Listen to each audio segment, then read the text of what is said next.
Hey, this is Brad with WTI, and I don't know about you, but a clean, good tasting glass of water, nothing like it. But what if you could easily get that from your sink?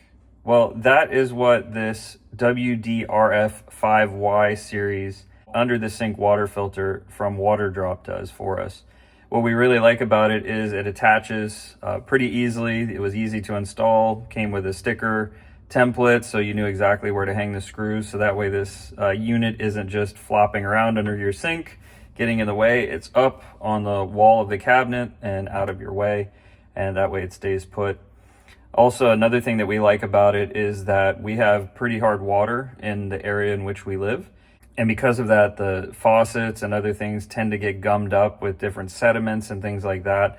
So this will also prevent that in our kitchen sink. What we use our kitchen sink for mostly for washing produce, for filling up the dog bowls and things like that. And it's nice to know that it is drinkable, good, crisp water that we can get straight from the sink and not have to worry about the quality of the water. So we like how compact the design is. Again, it fits right under the sink, but we're still able to keep our storage for, our various cleaning things and whatever else we need under the kitchen sink. And I'm sure, like us, you'll enjoy a nice, crisp, clean glass of water. And that's my point of view.